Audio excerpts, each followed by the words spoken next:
예, 시험에 자주 나오는 문제, 이번에는 회절, 반사, 굴절입니다. 간섭도 있어요. 간섭 있고 뭐 이런 게 있어요. 근데 어찌됐건 이거는 소리의 성질에 관련된 문제입니다.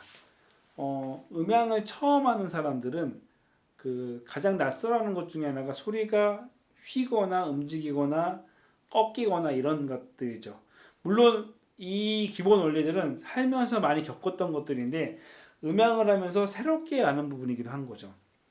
소리가 만약에 반사가 안 된다면 제가 이렇게 얘기를 안 하고 고개를 완전히 돌려서 반대 방향으로 이야기했을 때 마이크로 소리가 전달이 안 되겠죠.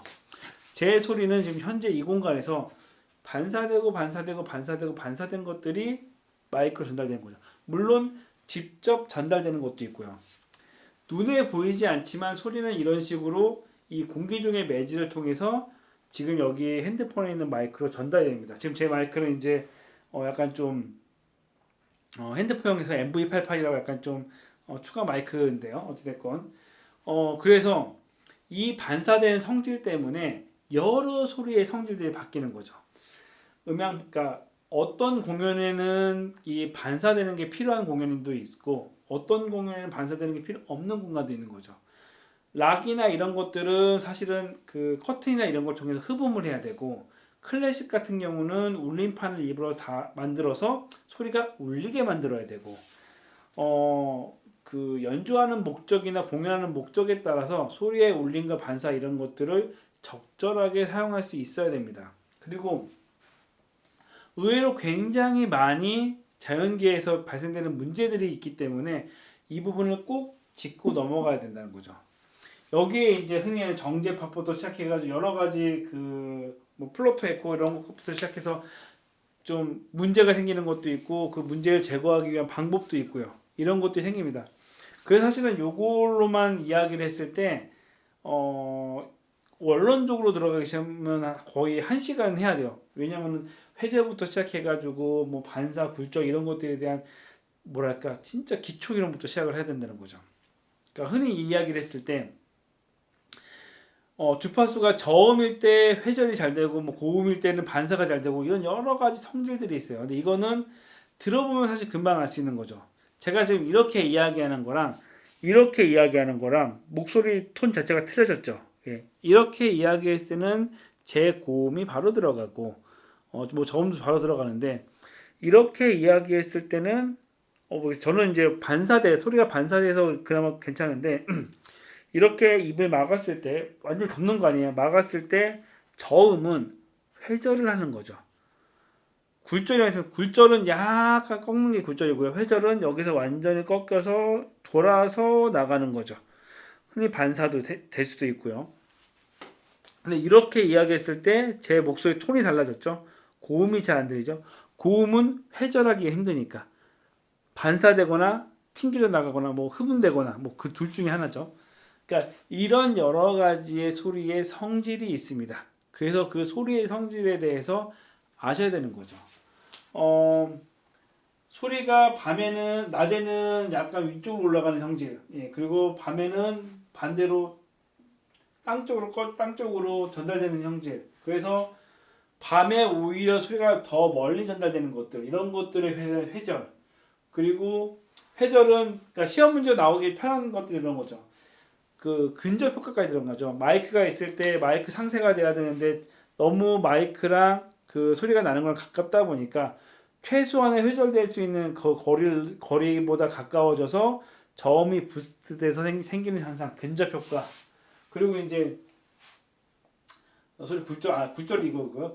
굴절 이거고 회절이 이렇게 도는 거고요. 반사 같은 경우도 단단한 물질이었을 때 고음이 반사되는 것들 플로트 에코라고 해가지고 플로트 에코가 뭐냐면은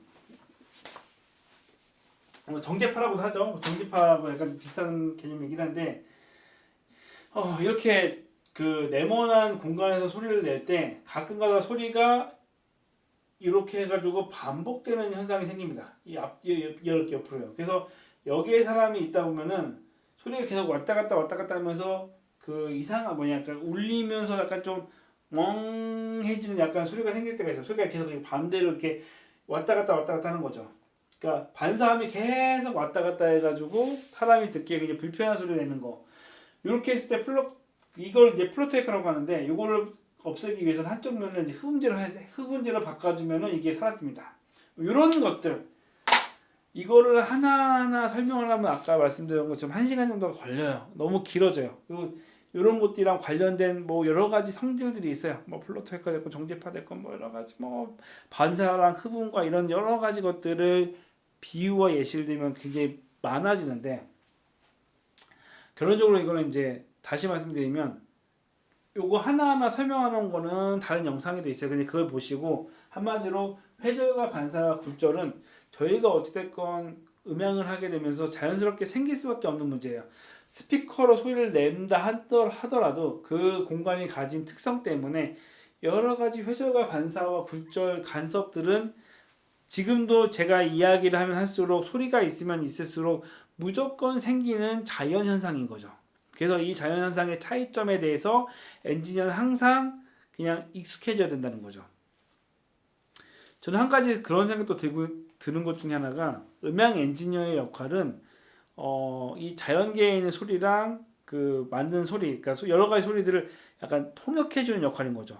아, 이렇게 소리가 났을 때는 여기서는 이렇게 회절될 거야. 그렇기 때문에 요거와 요걸 반영을 했을 때 요 소리를 내기 위해선 중간에 이렇게 하게 되면 소리가 자연스러워지겠지. 이런 역할인 거죠. 여러 가지 회절이 나오거나 이런 현상 속에서 소리를 안정화시키는 작업. 이것이 이제 음향 엔지니어 역할이다 보니까 그리고 이제 문제들 자체가 이런 현상들을 엔지니어가 잊고 있으면 안 된다는 거죠. 항상 이런 요소들이 주변에 계속 항상 일어나는 일이기 때문에 소리를 보고 판단하고 튜닝을 할 때 그 곳에는 공간, 아 여기는 약간 저음이 울리겠네 해가지고 잔향 소리가 대충 얼마만큼 되겠네, 여기 뭐가 필요하지? 라는 것들이 본능적으로 있어야 되는 거죠. 여긴 흡음이 필요한데, 여기는 울림이 필요한데, 리버브를 넣을까? 저음을 깎을까? 뭐 이런 것들. 그래서 엔지니어에게는 항상 이런 그 소리의 성질에 대해서 간파하고 있어야 된다라는 말씀을 드리고, 요 각 성질에 따른 약간 아까 말씀드린 것처럼 플로트 에코가 됐거나 아니면은 뭐 흡음 관련된 거나 아니면은 그 회절 같은 경우는 근접 효과가 됐거나 관련된 여러 가지 용어들이 있습니다. 이런 것들에 대한 것들이 정리가 필요하다. 그 말씀을 드리고 싶은 겁니다. 어쨌건 시험에 한 번에 한 두세 문제 나오기도 합니다. 예. 제가 봤을 때는 5년 동안 봤을 때 한 6문제 정도 나온 것 같아요. 예. 자주 나오는 문제다 라고 생각을 하시고 꼭 이 기본 원리에 대해서 숙지를 하시고 익숙해지시기를 권장해 드립니다.